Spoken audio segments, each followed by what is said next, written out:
नमस्कार प्यारे साथियों, पुनः स्वागत है आप सभी का अपने YouTube चैनल यूके टीचिंग परीक्षा की क्लास में। जुड़ जाइए, एक सकारात्मक ऊर्जा के साथ कॉपी कलम उठाना है और मेरे साथ आपको नोट्स बनाते हुए चलना है। आगामी यूके ट्रिपल एससी हो जाए या यूके पीएससी हो जाए, उन सभी परीक्षाओं को मद्देनज़र रखते हुए, ठीक है, हमने क्या इंडिया प्लस उत्तराखंड का जीके वर्सेस जीएस की क्लास चलाई थी और प्लेलिस्ट आपका एक क्रांति बैच के नाम से है, ठीक है, जिसमें हमने 21 भाग कंप्लीट कर लिए हैं। 21 भाग। इससे पहले हमने क्या पल्स पोलियो प्रोग्राम के बारे में परिचर्चा की थी, ठीक है। आज हम वुमेन सेफ्टी के बारे में, ठीक है, महिला सुरक्षा के बारे में महत्वपूर्ण एमसीक्यूज लगाने वाले हैं, ठीक है। महत्वपूर्ण होगा आगामी आने वाली परीक्षाओं की दृष्टि से आपके लिए क्या करंट अफेयर जनरल नॉलेज के लिए क्या होगा, महत्वपूर्ण होगा। जुड़ जाइए और वीडियो पसंद आए तो अपने उन साथियों तक पहुंचाने की कोशिश करें जहां संसाधनों के अभाव हैं। बाकी इस वीडियो की पीडीएफ आपको कहां, आपको पता है यूके टीचिंग परीक्षा के टेलीग्राम ग्रुप पे बिल्कुल निःशुल्क क्या होती है, प्राप्त होती है, ठीक है। जुड़ना है और अपने सपनों को आज ही साकार करना है, ठीक है। सपना आपका साकार हम करेंगे, इच्छा मेहनत संघर्ष दृढ़ शक्ति आपका होगा और मार्गदर्शन क्या होगा, आपका अपने यूके टीचिंग परीक्षा का होगा। तो आइए जानेंगे वुमेन सेफ्टी से महत्वपूर्ण 30 क्वेश्चन लगाएंगे। तो क्वेश्चन नंबर पहला आपके लिए है, निम्नलिखित में से कौन सा स्व सहायता समूह के माध्यम से महिलाओं के सामाजिक आर्थिक विकास और सशक्तिकरण से संबंधित है, ठीक है। 4 ऑप्शन आपको दिए गए हैं और पूछ रहा है कि कौन सा स्व सहायता समूह के माध्यम से महिलाओं के सामाजिक आर्थिक, ठीक है, सोशल इकोनॉमिक एंड क्या सशक्तिकरण से संबंधित है। तो अल्पकालिक आसरा घर है, ठीक है, स्वयं सिद्धा है, पारिवारिक परामर्श केंद्र है, इनमें से कोई नहीं है। तो 4 ऑप्शन आपको दिए गए हैं, आपको आंसर बताना है कि महिलाओं की सामाजिक आर्थिक और सशक्तिकरण के लिए संबंधित कौन सा पहलू है इसमें से। फटाफट मुझे बताएंगे। 4 ऑप्शन आपको दिए गए हैं तो आपको बता देता हूं, ऑप्शन बी स्वयं सिद्धा है, ठीक है, स्वयं सिद्धा आपका राइट आंसर हो जाएगा, ठीक है। क्वेश्चन नंबर 2 है आपके लिए, देखिए 72वें और 73वें संविधान संशोधन ने लोकल बॉडीज में किसे 33% आरक्षण दिया गया, ठीक है। आपको बता रहा है संविधान का एक 72वां और एक 73वां संविधान संशोधन हुआ था, ठीक है। उसमें लोकल बॉडीज में किसे 33% आरक्षण दिया गया, ठीक है। ऑप्शन ए है अध्यापकों को। बस ये क्या है, सेंस वाला क्वेश्चन है, दिमाग लगाना है, थोड़ी अपना दिमाग को मेरी तरफ आकर्षित करना है, ठीक है। अध्यापकों को, महिलाओं को, स्नातकों को, किसी को भी नहीं। अगर क्वेश्चन पूछ रहा है वुमेन सेफ्टी के बारे में तो वुमेन को ही तो 33% आरक्षण मिला होगा ना।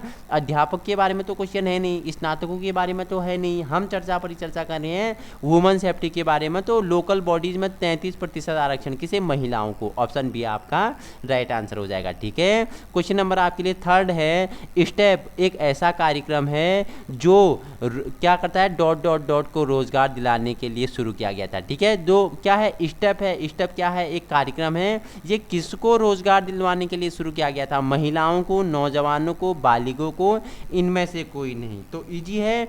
तो वुमेन सेफ्टी के बात में चल रही है तो स्टेप ऐसा कार्यक्रम था जो महिलाओं को रोजगार दिलाने के लिए शुरू किया गया था। ऑप्शन सी, ऑप्शन ए आपका राइट आंसर हो जाएगा, ठीक है। स्टेप क्या, महिलाओं को रोजगार दिलाने के लिए शुरू किया गया हुआ कार्यक्रम था। क्वेश्चन नंबर 4 है आपके लिए, सामाजिक अत्याचारों के पीड़ितों को, ठीक है, काउंसलिंग किसके द्वारा प्रदान की जाती है। तो जो सामाजिक अत्याचारों से पीड़ित होते हैं उन्हें काउंसलिंग किसके द्वारा प्रदान की जाती है, स्टेप के द्वारा, स्वयं सिद्धा के द्वारा, पारिवारिक क्या परामर्श केंद्र द्वारा, इनमें से कोई नहीं। हमने परिचर्चा की थी तो स्टेप के द्वारा, ठीक है। स्टेप आपका राइट आंसर हो जाएगा, option A is right answer, ठीक है। क्वेश्चन 5 है आपके लिए, महिला उत्पीड़न रोकथाम अधिनियम किस वर्ष पास किया गया। इंपॉर्टेंट है, महिला उत्पीड़न रोकथाम अधिनियम पूछेगा कि किस वर्ष क्या हुआ, पास हुआ। वर्ष 2000, वर्ष 2001, वर्ष 2002, इनमें से कोई नहीं। तो महिला उत्पीड़न रोकथाम अधिनियम पास कब हुआ पूछा है, ठीक है। तो बताना है कब हुआ, तो वर्ष 2002, ऑप्शन सी आपका राइट आंसर हो जाएगा, ठीक है। क्वेश्चन नंबर 6 है आपके लिए, विश्व भर में यौन हिंसा, शारीरिक हिंसा की शिकार हुई महिलाओं का प्रतिशत लगभग कितना है। ठीक है, विश्व भर में जो क्या होती हैं, यौन हिंसा के शिकार होते हैं, शारीरिक हिंसा के शिकार होते हैं, उन महिलाओं का प्रतिशत आपसे पूछ रहा है। ऑप्शन ए है 15%, ऑप्शन ए है आपके लिए 7, ऑप्शन थर्ड है आपके लिए 35%, ऑप्शन डी है आपके लिए 55%। ठीक है, विश्व भर में जो क्या होती हैं, यौन हिंसा के शिकार होती हैं, शारीरिक हिंसा के शिकार होती हैं, तो कितनी महिलाओं का प्रतिशत है, कितनी महिलाएं होती हैं, तो आपको बताना है। 6 का राइट आंसर क्या हो जाएगा, तो क्या हो जाएगा, तो 35, ऑप्शन सी 35 आपका राइट आंसर हो जाएगा। ठीक है, विश्व में कितना 35% महिलाएं क्या होती हैं, यौन हिंसा और शारीरिक हिंसा का शिकार होती हैं। ठीक है, क्वेश्चन नंबर 7 है आपके लिए, निम्नलिखित में से कौन सा महिलाओं व लड़कियों के विरुद्ध हिंसा का एक रूप नहीं है। यौन हमला ऑप्शन ए है, ऑप्शन बी है मौखिक उत्पीड़न, ऑप्शन सी है बाल विवाह, ऑप्शन डी है सभी ही हैं। तो 7 आपको बताना है कि महिलाओं व लड़कियों के विरुद्ध हिंसा का एक रूप नहीं है पूछ रहा है, नहीं अंडरलाइन लगाना है आपसे, नहीं है पूछ रहा है, तो नहीं क्या हो जाएगा, फटाफट आंसर देंगे तो क्या, यौन हमला, यौन हमला आपका राइट आंसर हो जाएगा। ठीक है, यौन हमला आपका राइट आंसर हो जाएगा। क्वेश्चन नंबर 8 है आपके लिए, महिलाओं के विरुद्ध हिंसा उन्मूलन का अंतर्राष्ट्रीय दिवस हर वर्ष 25 नवंबर को मनाया जाता है।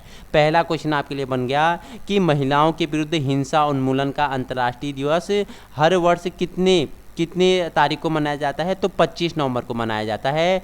इस तिथि के पीछे कौन सा ऐतिहासिक महत्व है। ठीक है, दूसरा क्वेश्चन, जो क्या मनाया जाता है आपका, जो आपका क्या मनाया जाता है, महिलाओं के विरुद्ध हिंसा उन्मूलन का अंतर्राष्ट्रीय दिवस मनाया जाता है कब, 25 नवंबर। तो इसके पीछे अंतर्राष्ट्रीय, आपको अंतर्राष्ट्रीय महत्व बताना है। तो अंतर्राष्ट्रीय महत्व क्या है इसके पीछे, तो इसके पीछे अंतर्राष्ट्रीय महत्व आपको बताना है। 4 ऑप्शन है, तो 4 ऑप्शन में से आप फटाफट मुझे क्या, इसी दिन डोमिनिकन रिपब्लिकन की मीराबल बहनों की हत्या की गई थी। इसी दिन 1994 में रवाड़ा हत्याकांड से बहुत सी महिलाओं की हत्या कर दी गई थी। और ऐतिहासिक महत्व वाली कोई बात नहीं है, संयुक्त राष्ट्र को लगा कि इस तिथि को कोई अंतर्राष्ट्रीय दिवस नहीं मनाया जाता, इसकी खाली समझकर उसे चुन लिया गया, इनमें से कोई नहीं। तो क्या राइट आंसर हो जाएगा, तो इनमें से कोई नहीं, ऑप्शन डी आपका राइट आंसर हो जाएगा। ठीक है, क्वेश्चन 9 है आपके लिए, घरेलू हिंसा में कौन सी बातें शामिल होती हैं। केवल शारीरिक हिंसा होती है, केवल मानसिक होती है, केवल घर के भीतर होने वाली हिंसा होती है,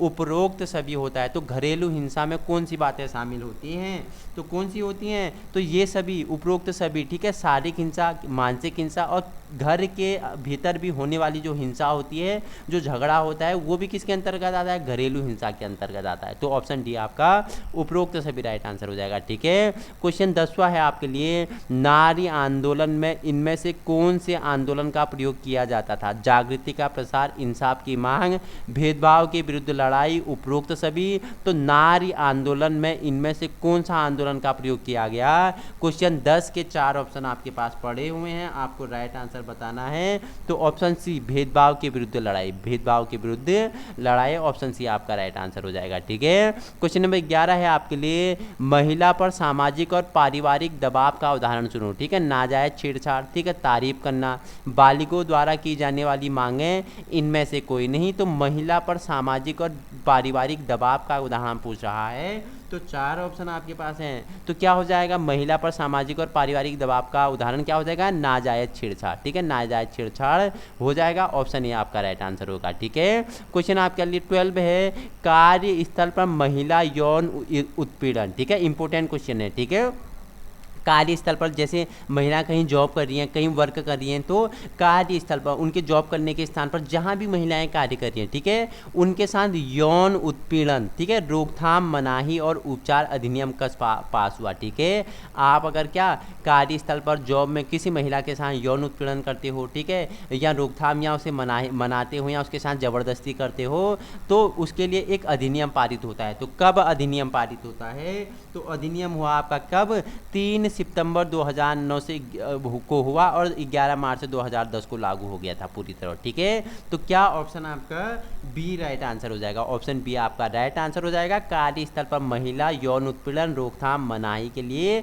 उपचार अधिनियम कब? 3 सितंबर को। ठीक है, 3 सितंबर 2009 को इसकी स्थापना हुई थी। 11 मार्च 2010 से यो पूर्णतः लागू हुआ था। ठीक है, क्वेश्चन नंबर 13 है आपके लिए। देखो, कार्यस्थल पर महिला यौन उत्पीड़न रोकथाम मनाही और उपचार अधिनियम कब लागू हुआ था? तो लागू मैंने अभी आपको बताया था, तो लागू कब हुआ था ये फटाफट मुझे बताएंगे। लागू कब हुआ था, बताओ मुझे फटाफट। तो लागू कब हुआ था? तो ऑप्शन में है ही नहीं। लागू ये हुआ था 11 मार्च 2010 को। ठीक है, 11 मार्च 2010 को लागू हुआ था। मार्च 2010 को ये लागू हुआ था। ठीक है, आया कब? ये 3 सितंबर, ये आया 3 सितंबर 2009 को आया। लागू होता है 11 मार्च 2010 को। तो 11 मार्च इसमें ऑप्शन में है नहीं, तो इनमें से कोई नहीं आपका राइट आंसर हो जाएगा। ठीक है, क्वेश्चन नेक्स्ट है आपके लिए 14 पूछ रहा है कि अनैतिक मानव तस्करी रोकथाम अधिनियम पहली बार कब अस्तित्व में आया? इंपॉर्टेंट क्वेश्चन है, ये पूछ लेता है ऐसा। ठीक है, अनैतिक मानव तस्करी रोकथाम अधिनियम पहली बार कब अस्तित्व में आया था? तो 14 का राइट आंसर क्या हो जाएगा? तो मुझे बताया कब अस्तित्व में आया, तो ये आया था 1986। ठीक है, जब नई शिक्षा नीति आती है आपकी 1986 में। ठीक है, कनेक्ट करेंगे जब नई शिक्षा नीति आती है राजीव गांधी सरकार वाली 10+2+3 वाली। ठीक है, हाई स्कूल, इंटरमीडिएट और स्नातक वाली। ठीक है, 1986 ब्लैक बोर्ड आता है, जब ऑपरेशन ब्लैक बोर्ड आता है प्राथमिक विद्यालयों की शिक्षा में गुणवत्ता के सुधार हेतु। ठीक है, तो उसी समय क्या आती है? अनैतिक मानव तस्करी रोकथाम अधिनियम पहली बार अस्तित्व में आता है। कनेक्ट ऐसे करेंगे, 2-2, 3-3, 4-4 चीज़ों को कनेक्ट करोगे तो आपको याद रह जाएगा। अब अगर आप अनैतिक मानव तस्करी रोकथाम अधिनियम पहली बार कब आया, तो आप नई शिक्षा नीति को याद कर लेना, आंसर तक आप पहुंच जाओगे। ठीक है, क्वेश्चन नंबर 15 है आपके लिए। घरेलू हिंसा से महिलाओं का बचाव कानून कब पारित हुआ? तो कब लागू हुआ पूछ रहा है। जो घरेलू हिंसा होता था महिलाओं के साथ, उनके क्या पति, उनके गार्जियन, उनके घर वाले, उनके ससुराल वाले क्या करते थे, उनके साथ क्या करते थे? हिंसा करते थे, मारपीट करते थे। उनके बचाव के लिए कानून कब लागू होता है? तो कब होता है? तो 2005 को होता है। ठीक है, 2005 ये वही वर्ष है जब क्या एनसीएफ, ठीक है, एनसीएफ, ठीक है, नेशनल करिकुलम फ्रेमवर्क लागू होता है। किसकी अध्यक्षता में? तो प्रोफेसर यशपाल की अध्यक्षता में होता है। किसकी अध्यक्षता में होता है बताओ? शिक्षा बिना बोझ के। किस में बात किया गया? तो देखो, हम अगर बात कर रहे हैं एक सहायक अध्यापक बनने की, तो मेरी तरह आपको कनेक्ट करना सीखना पड़ेगा। घरेलू हिंसा से महिलाओं का बचाव कानून कब लागू हुआ? तो एनसीएफ आपको पकड़ लेना है। एनसीएफ पकड़ लोगे, आंसर आपके सामने लड्डू की तरह आएगा। आप एग्जाम हॉल में क्वेश्चन को हल करके आओगे और आपका 1 नंबर कोई नहीं छीन सकता है। मेरे साथ जुड़े रहोगे तो आपका 1 नंबर कोई भी नहीं छीन सकता। ठीक है, कोई भी एग्जामिनर आपकी कॉपी चेक करे तो आपको 1 नंबर देने में उसके हाथ रुकेंगे नहीं। ठीक है, क्वेश्चन नंबर 16 है आपके लिए। महिला कल्याण से संबंधित कौन सा अधिनियम 1961 में लागू हुआ था? 1961 में महिला कल्याण से संबंधित कौन सा अधिनियम लागू हुआ था? ये वही वर्ष है जब क्या हुआ था? भारत और चीन का युद्ध हुआ था। भारत और चाइना जब क्या हो गए थे, उनमें वॉर हो गया था। 1961 की बात हो रही है। ठीक है, तो कौन सा अधिनियम उस समय महिला कल्याण के लिए लागू हुआ था? ऑप्शन ए है आपराधिक कानून संशोधन अधिनियम, ऑप्शन बी है दहेज मनाही कानून, ऑप्शन सी है सती प्रथा रोकथाम कानून, ऑप्शन डी है महिलाओं को अशोभनीय पेशकारी मनाही कानून। तो 16 का राइट आंसर क्या हो जाएगा? तो दहेज मनाही कानून आया था। ठीक है, और जब कब महिला कल्याण से संबंधित 1961 में कौन सा कानून लागू हुआ था? दहेज मनाही कानून। ऑप्शन बी आपका राइट आंसर हो जाएगा। ठीक है, क्वेश्चन नंबर 17 है आपके लिए। इनमें से कौन सा अधिनियम महिला अधिकारों में शामिल है पूछ रहा है। महिलाओं के अधिकारों में कौन सा अधिनियम शामिल है? हिंसा, गुलामी और भेदभाव मुक्त जीवन का अधिकार, विद्या हासिल करने का अधिकार, न्यायपूर्ण और समान वेतन का अधिकार, उपरोक्त सभी। तो 17 का क्या हो जाएगा? विद्या हासिल करने का अधिकार। ऑप्शन बी आपका राइट आंसर हो जाएगा। विद्या हासिल करने का आपका राइट आंसर हो जाएगा। ठीक है, क्वेश्चन नंबर 18 है आपके लिए। महिलाओं के विरुद्ध अत्याचार की रोकथाम करने वाली आईपीसी की धारा 498A में जुर्माने सहित कितने कारावास की सजा की गई? ठीक है, अगर महिलाओं के साथ क्या करोगे? अत्याचार करोगे। ठीक है, तो आईपीसी धारा कौन सी लगेगी? 498A लगेगी। ठीक है, देखो, अगर आप मेरे साथ लन्नर जुड़ी हैं, महिलाएं, लड़कियां, अगर कोई छेड़छाड़ करती है तो उससे बोल देना है बेटा छेड़छाड़ करने से पहले आईपीसी धारा 498 याद कर लेना, ठीक है। जुर्माना और कितना कारावास होगा मुझे बताना, फटाफट 18 का आंसर बताएंगे मुझे, ठीक है। तो 3 वर्ष तक बेटा चक्की में आटा पीसेगा, ठीक है। 3 वर्ष तक क्या पीसेगा, चक्की में आटा पीसेगा। धारा कौन सी लगेगी, आईपीसी धारा कौन सी, 498, ठीक है। 498A लगेगा, ठीक है, इंपॉर्टेंट है। देखो आईपीसी धारा 489A कौन सी वर्ष से जोड़ा गया, तो पूछा है आईपीसी की धारा 489 कौन से वर्ष से जोड़ा गया, तो कब, 1983, ठीक है, 1983 में आईपीसी धारा 489 को जोड़ा गया था, ठीक है। क्वेश्चन नेक्स्ट है आपके लिए 20, भारतीय तलाक अधिनियम कब लागू हुआ। इंपॉर्टेंट क्वेश्चन है, भारतीय तलाक अधिनियम पूछेगा तो कब बताओ, 1969, ठीक है, 1969 में क्या भारतीय तलाक अधिनियम लागू होता है, 1969 में, ठीक है। मातृत्व लाभ अधिनियम कब पास किया गया, इंपॉर्टेंट है, 21 मातृत्व लाभ अधिनियम कब पास किया गया, तो इसे 1861 में किया गया, 1861 में क्या मातृत्व लाभ अधिनियम पास किया गया था, ठीक है। बाल विवाह मनाही अधिनियम किस वर्ष में पास किया गया था, ऑप्शन ए है 2003, ऑप्शन बी है 2006, ऑप्शन सी है 2009, ऑप्शन डी है 2012। तो बाल विवाह मनाही अधिनियम किस वर्ष पास किया गया पूछेगा, तो किस वर्ष किया गया, तो 2006 आपका राइट आंसर हो जाएगा, ठीक है। ये 2006 वही वर्ष है जब एनकेसी आता है, एनकेसी, ठीक है, नेशनल राष्ट्रीय ज्ञान शिक्षा आयोग, ज्ञान आयोग बोलते हैं, एन मतलब नेशनल, के मतलब नॉलेज, सी मतलब कमीशन, 2006 में, ठीक है। तो उसी समय बाल विवाह मनाही अधिनियम किस वर्ष पास हुआ, तो एनकेसी के समय, ठीक है, नेशनल ज्ञान आयोग के समय, ठीक है। 2 क्वेश्चन बन गए, आपसे पूछेगा बाल विवाह मनाही अधिनियम किस वर्ष पास किया, तो 2006 में, और एनकेसी, ठीक है, जो राष्ट्रीय क्या है ज्ञान आयोग है, ये कब आया, कब लागू हुआ, आया तो 2005 में था, लागू कब हुआ, 2006 में हुआ था, ठीक है। तो ऐसे कनेक्ट करते हुए आप मेरे साथ सीखेंगे, ठीक है।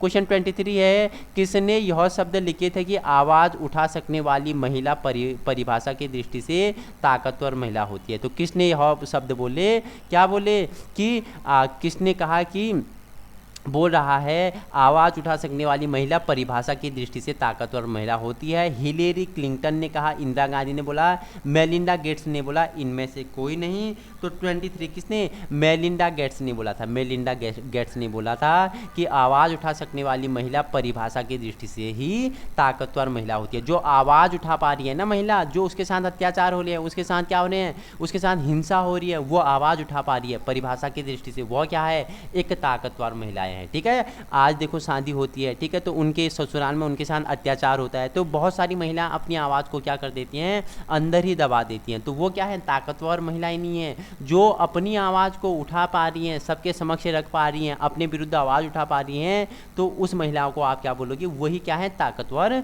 महिला है, ठीक है। क्वेश्चन 24 है आपके लिए, किस धारा में कहा गया कि महिलाओं की मान मर्यादा वे विरुद्ध किसी तरह के व्यवहारों को त्याग करना सभी नागरिकों का कर्तव्य होगा। इंपॉर्टेंट है 24 आपकी, तो धारा 51 है, धारा 51A में क्या कहा गया, महिलाओं की मान मर्यादा व उनके विरुद्ध किसी भी तरह का व्यवहार का त्याग करना सभी नागरिकों का क्या होगा, कर्तव्य होगा। तो धारा 51A 51A में कहा गया है, ऑप्शन ए आपका राइट आंसर हो जाएगा, ठीक है। क्वेश्चन अंतिम है आज का आपके लिए, हर महिला को 0 FIR की गुंजाइश दी गई, ठीक है। देखो हर महिला को क्या 0 FIR की गुंजाइश दी गई। ऑप्शन है 0 आवर यानी रात 12 बजे भी दर्ज करवा सकती है, ठीक है, 0 आवर मतलब यानी 12 बजे भी दर्ज करवा सकती है। ऑप्शन बी है किसी भी तरह का प्रयास किए बिना यानी 0 कोशिश से भी वो क्या कर सकती है, दर्ज करवा सकती है अपना क्या FRI, ठीक है, FIR। और ऑप्शन सी है जिस थाने की सीमा में उससे घटना घटी है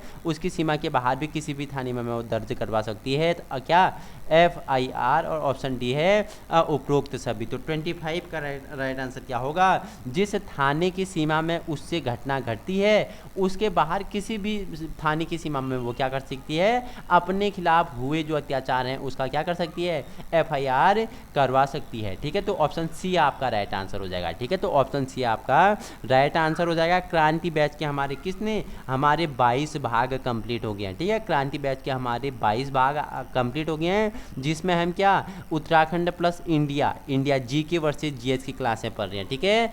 आपका क्या हर तरह के क्वेश्चनों की तैयारी आपको करवा रहे हैं हम, ठीक है। आज ही जुड़ना है अपने यूके टीचिंग परीक्षा की क्लास में, ठीक है।